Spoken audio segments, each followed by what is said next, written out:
When our financial situation allowed us to move to a more prestigious neighborhood, Janice, I'm Neville, and I chose Blueberry Way, a cul-de-sac with 10 houses. The numbering was traditional English, odd numbers on the left, even numbers on the right, so our house, number 9, was the last one on the left. The backyard sloped slightly down to the river, ending in a small fence and a narrow bank. Not exactly ideal for families with small children. But that didn't bother us. We didn't have any. Across the street, house number 10 was for sale, a little cheaper than ours, with a smaller backyard. But we chose this one because 9 is my lucky number. It needed some repairs, but at least the most expensive part, new electrical wiring, had already been done. I had just signed 2 new contracts, and the commissions had already been deposited into my account. Except for a few trips during the week, I mostly work from home, so I had plenty of time for repairs. Winter came, and we gradually got the house in order, installing heated floors. I was able to do most of the repairs myself, except for the plumbing. And Janice was a master painter. She painted a mural on one of the living room walls that was so beautiful that we joked it was more interesting than television. One frosty December morning, Janice was running a little late for work. I took the keys to her Renault and put the kettle on to boil some water, not too hot. First, I poured water on the windshield, then the other windows. Then I started the engine, turned the heat on full blast, and wiped the windows with a scraper. I thought it was funny that it was exactly 9 miles to Janice's office, and on that day, the odometer read 9,018 miles. Of course, it didn't really matter, it just caught my attention. It wasn't often that the odometer showed a number divisible by 9, since she also used the car for shopping, and on weekends that number might not appear until the new year. Tonight it should be 9,036, and I won't be able to resist checking. I'm such a stickler. "Thanks for warming up the car, dear. What are your plans for today?" she asked. "The last thing I put off. The closet under the stairs, although I don't know what to do with it. Maybe I'll just paint the inside white." "Well, good luck. See if you can find a Christmas tree if you have time. We'll decorate it over the weekend. I'm off." I poured myself some more coffee and opened the door leading to the stairs. It was a normal closet, of course, tapering toward the back. Panels were attached to the bottom of the stairs, creating a smooth 45-degree slope to the 3rd step. The last part was blocked off. It was too small to be useful. We had long since finished unpacking and couldn't think of a use for it.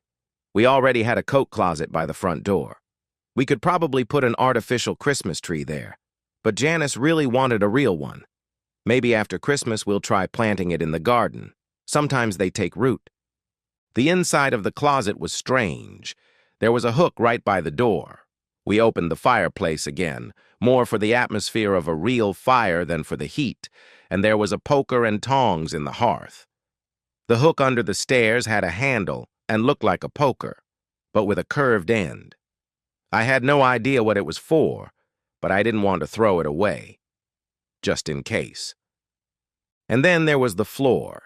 It was made of smooth pine boards, which was strange because the rest of the hallway had granite tiles. Part of the floor was covered with an old rug with "Welcome" written on it, which had probably been lying by the front door for years.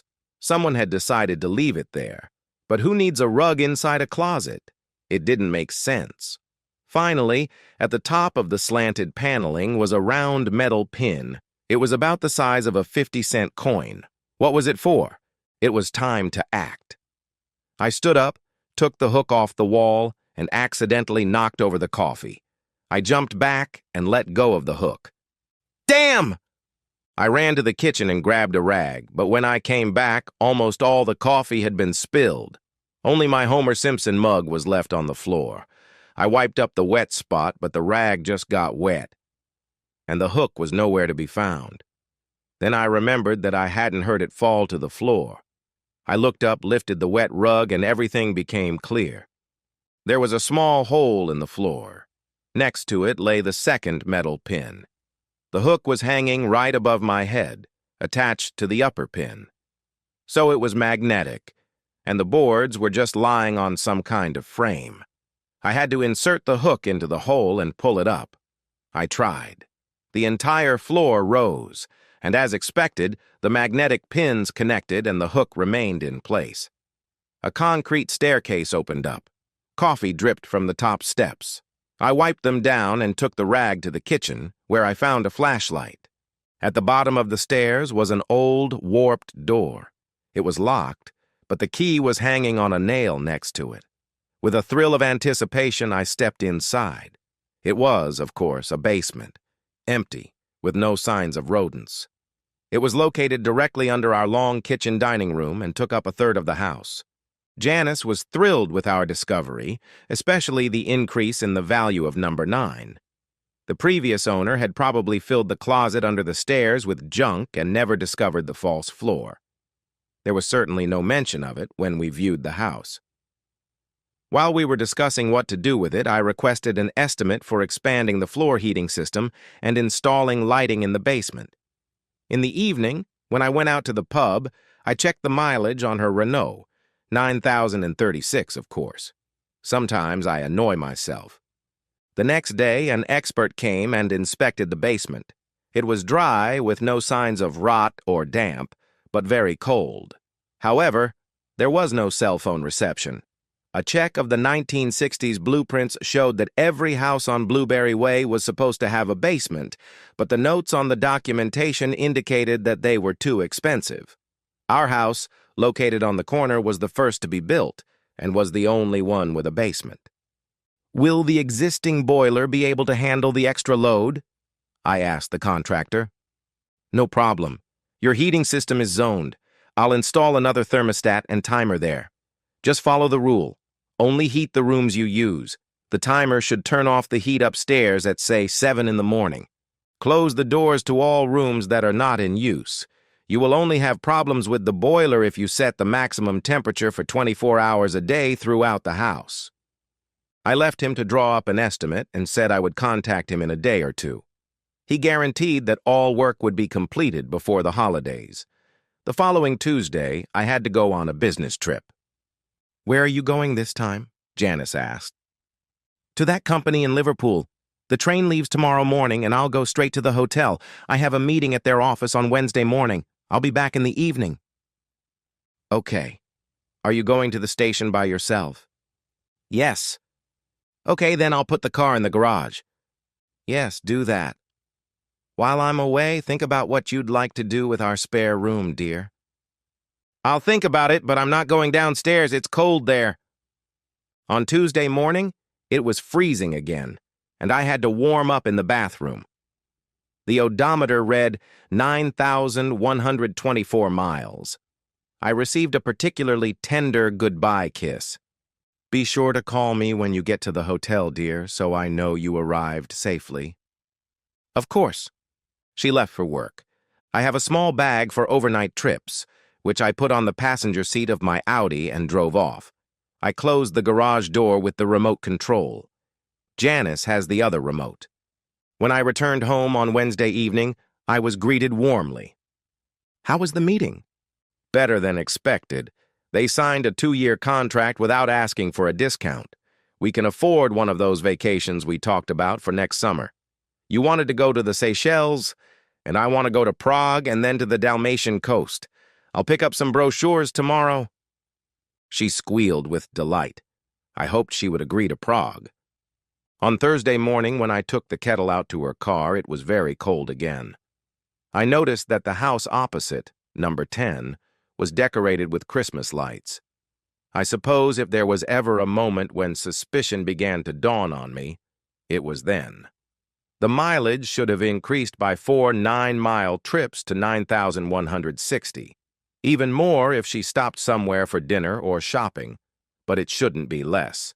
However, the odometer read 9,142. 2 trips, 1 to work, 1 home. Did someone give her a ride yesterday? I called her at work, so she was definitely there. "Is everything okay with the car while I was gone?" "Yes." "Yesterday and Wednesday? Did she drive you to work both days?" "Of course." Why do you ask? I thought I heard a knock when you left. Probably just the cold. No, everything's been fine all week. I must have imagined it. But it wasn't my imagination, was it? I sat at my computer in my office thinking about it. Maybe my wife had spent the night away from home? Maybe she was cheating on me? Soon I found what I was looking for, an app that spies on her phone. That evening, I borrowed it and connected it to my computer. A few minutes later, I put it back on charge. Now I could view all her messages, listen to her calls, and even check her phone's location. And I could access this information from my computer or phone. After she went to bed, I started with her location history. On Tuesday, she left for work, but didn't come home. In the evening, her phone was in a different part of town and stayed there all night, while her car remained at work. She didn't return until the next day. That meant she had only driven 18 miles. It made sense that she must have gone to a coworker's place and spent the night there, and it must have been planned in advance since she didn't come home to change clothes. She must have left her clothes in the car. Of course, it could have been a friend, but why lie about the car? She knew I would be away all night, so if it was an affair, why not do it here? Maybe there is some innocent explanation? While she was busy on Sunday, I checked her messages on her phone. They showed that her actions were far from innocent. She was having an affair with her boss, and she had spent the night at his house. I had met him a couple of times, and he was overweight and balding, hardly suitable for her. But the messages mentioned that he was expecting a promotion to director in the new year. That would entitle him to a personal assistant. He could conduct interviews for a new employee or promote Janice. I decided that a night with him would increase her chances. However, it was also clear from the messages that she didn't want to have sex in our house, especially in our marital bed, for fear that I might come home early. If I did, she decided that her absence could be explained. She had simply stayed at a friend's house. But if I came home and found her with her boss, she would have to come up with more complicated explanations. Suddenly, she got a call. I overheard the conversation. "I can't come tomorrow, Janice. I think I've caught a cold." "I hope you didn't give it to me." There's always a chance. I started feeling congested on Tuesday evening. "We need to be careful." "Why? The flu isn't a sign of cheating?" "No, it's not that." This morning, Neville asked about my car for some reason. I'm probably just imagining things. "But you have a garage." "The neighbors won't tell him your car wasn't home last night." "You're right. I'm just being overly cautious." "Listen, I'm not tech-savvy," he admitted, "but can't you download some kind of app? Find my phone or something like that? Then you can track it." "Good idea. I'll feel much better knowing where it is. I'm not very tech-savvy either, but I'll find someone to help me." Smart, but I could have thought of that myself. Over the next week, I acted normal, and her phone was silent. Of course, I had no way of knowing what they were doing at work, but as far as I could tell, they only had sex when I wasn't there. We heated the basement and bought a few gifts, a big TV and a DVD player. Janice and I sometimes watch erotic movies. 2 couches and a low table completed the furnishings. Now there was no reason to compromise on the Christmas tree. We had a real one in the living room, and I bought a bright artificial one for the basement. The old door was replaced with a steel one in a steel frame. I said we'd make do with it opening outwards for now and change it in January. On Friday evening, everything was ready, and Janice asked about the door. "Why is it metal?" "It's better for the stability of the house. It has to support the floor above." "I see." Of course, it was all nonsense. "But it opens outwards and has a Yale lock. If we forget the key, we'll be stuck here. It even has a mailbox." "The doorway is an unusual size, so the contractor had to order a custom door. I wanted to use this room before Christmas, so he just lent us this old front door so we could make do. And then he installed it wrong. But it's no big deal. We'll put in a normal one in January." Janice looked skeptical. "Don't worry. We're not locked in. There's a spare key. We'll carry it with us along with our regular keys, and I hung the third one on a hook by the basement door. Don't touch it, it's only for emergencies. Oh, that's fine then. I like the dim lighting, it's very romantic. I think so too. And the curtains on that wall make the room even cozier. When we put up the second Christmas tree, it will look like there's a window there. I ordered 2 rugs. They should arrive in January. But the room is already ready to move into. I noticed. It's warm and cozy. Listen, I'm going to Edinburgh next Tuesday. Stop by sometime and check the temperature, okay? I'll leave the heating on low overnight so the plaster and paint dry properly. No problem. This Scottish contract could be the biggest of my career. If I get it, we can take 3 or 4 weeks off next summer. If your boss gives you time off, we can go to the Seychelles in Eastern Europe. Wow, I think I can talk him into it. Yes, I know how to do that. One more thing. Since it's Christmas soon, I thought I'd visit my mom while I'm in Edinburgh. She lives across the bridge in Dunfermline. Good idea. And when I get back, we'll lay out the new rugs and decorative pillows. Then we can watch porn and consecrate the couches. Both? I can't wait. Janice and my mom never got along. Ironically, my mom always said she was a bit of a slut. At the time, I thought it was just the usual, no one's good enough for my son thing.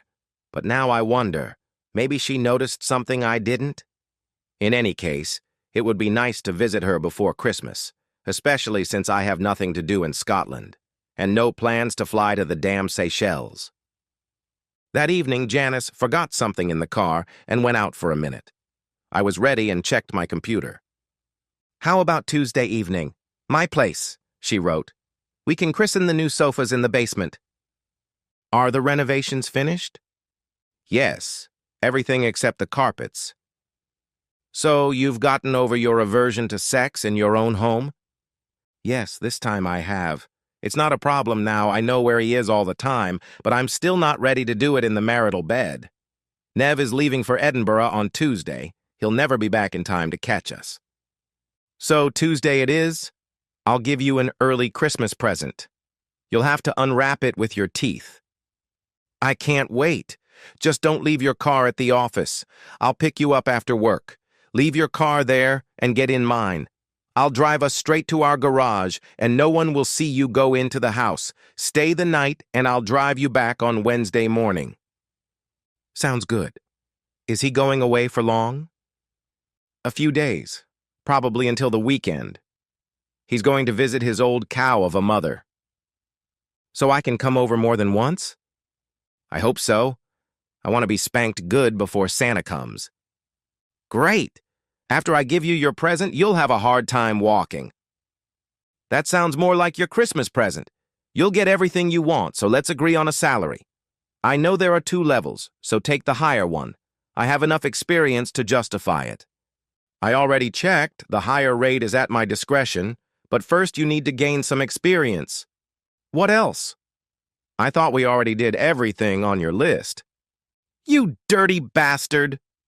Will you do it? If you're good. Don't worry, I will. On Saturday, I went to my techie friend Darren with a proposal. He always needed money. First, he confirmed that the tracking app was indeed installed on my phone. You usually have free time, I said, and you like doing small jobs for me. Cash in hand, right? Right. And I'm a little broke right now, so I'm up for anything except murder, buddy. No murder necessary. I'll take care of that myself. He didn't understand what I was talking about. How does this sound? I'll pick you up on Tuesday morning, take you to the station, and you'll take the train to Edinburgh with my cell phone. When you get to Waverley Station, send my pre-written message. You'll spend 2 nights at the Cairn Hotel, go to nightclubs, do some Christmas shopping. On Thursday afternoon, you'll come back on the train, and I won't ask you any questions. To Edinburgh? That's hours away. Yes. If my plan fails and I can't join you, leave your phone at the lost and found at Waverley Station when you return. But if the plan works, I'll join you on Wednesday. You'll give me back my phone and I'll buy you a drink. Okay, how much? The tickets and hotel are already paid for with my credit card. Taxi, money for entertainment. Let's say 200 pounds now and another 200 when I do my job. Agreed.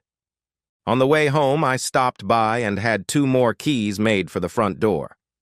All Monday, I felt like I was holding my breath. On Tuesday morning, I warmed up Janice's car again, but didn't check the speedometer. It was a silly obsession. While she was brushing her teeth, I opened her purse, replaced the basement key with the new front door key, and did the same with the spare key behind the door. Yale keys are all the same, aren't they? After she left for work, I drove Darren to the train station. Then I checked into the nearest hotel. By 4 o'clock it was already dark, and at 4:30 I was on Blueberry Way. Anyone who saw me go in would have thought everything was fine. The heat had just been turned on. I left a message on the old answering machine. It ran on batteries, and there was enough power to listen to the message several times. I put it in my pocket and went down to the basement. I noticed that Janice had already picked out a porn DVD for the evening's entertainment. They were going to watch a special edition of ATM to get in the mood. Everything was ready. The wrong keys were in place, the house was warm, and my phone was in Edinburgh. Then I waited in my home office. She never went in there. Her phone was open on my computer. I saw a message from her husband. "Hi, baby. Arrived safely in Edinburgh. We'll call around 10 p.m. from the hotel. Love you." Soon I tracked her leaving work and driving to her boss's house. I remembered the moment it all started when the odometer alerted me. Now everything could fall apart. What if they were still there? I knew she planned to come back here, but plans can change. She had been waiting forever. Maybe he was picking up the things he had left overnight, or maybe they were having quick sex. I started to worry when she got back in the car. But what now? They weren't coming here. Damn it! They were heading into town. But my panic quickly subsided. I knew that street. They had ordered pizza. "Take this straight to the basement under the stairs," she said. "I'll open the wine." "That's not the right door," he shouted. "Don't worry, there are plenty of keys." I heard the bottle open and glasses clink on the tray. I stayed where I was while they settled in. I didn't hear the basement door close. No big deal, I'd do it myself. I gave them 10 minutes to eat their pizza, drink their wine, and enjoy each other's company. I double-checked that I had all 3 basement keys, then grabbed my voice recorder and quietly descended the freshly carpeted stairs. I peeked through the door and looked around the room. Her boss was sitting on the couch in silk boxer shorts, holding a glass of my best red wine. She was nibbling on a piece of meat pizza. Quite appropriate. I was shocked to see her in black stockings and garters. I had never seen them before and assumed she had changed at work. They glowed in the light of the Christmas tree. "I brought you another Christmas present," I shouted, holding up a small cassette player. Their reaction was classic. He managed to spill wine in his eyes. While he was wiping them, Janice dropped the pizza onto her tiny black thong. She froze with her mouth open as I placed it on the floor, right by the door. They only had time to say what before I stepped back and closed the door. It was locked, but I double-locked it anyway. I waited a couple of minutes, listening. Did I mention the basement was soundproof? Even down here, the knocking on the steel door was barely audible. Eventually, I assumed they had found some clothes. Then Janice began futile attempts to open the door, first with her key, then with the spare. If she had been outside trying to get in, she would have had a better chance. I thought I heard her pick up the tape recorder. Finally, there were panicked cries. Before leaving, I had one last task. There was a circuit breaker behind the door. I turned it off and waited in the dark, imagining what was happening inside. The lights, TV, and DVD player would go out immediately. They would never see it explode in their mouths. Or anyone else's, for that matter. Their phones wouldn't work, and the heated floors would only stay warm for a couple of hours. In fact, the only electrical appliance that would work was the cassette player I had left them. I climbed the stairs and, closing the door behind me, couldn't hear their screams and banging. I had to get the cassette player and get rid of Janice's front door keys before calling the police. I knew what to tell them. We had a terrible argument. She wanted me to leave for Christmas. I told her many times to make sure she had the keys. There are 2 of them. I was going to change the lock next week, so it could be locked from the inside. When I returned to the hotel, the house was dark. I had to get up early the next day to catch my train to Edinburgh. But you said he came to Edinburgh. He flew there. He must have flown back. I told you he was acting suspiciously. You should have listened to my suspicions. Yes, it's all my fault. But that won't help you. How long do you think he'll leave us here? Not long. He just wants to show who's boss. Oh, I think it's play. Hi, baby. Good for you. Your lover thinks you're so sexy. You'll need something to keep you warm. By the way, the forecast says it's going to be freezing tonight. I'm going to Scotland. I'll stay for the weekend. Actually, my mom is half Scottish, so I might stay until New Year's. See you when I get back in the new year. Although you won't see me, of course. Say hi to your mom.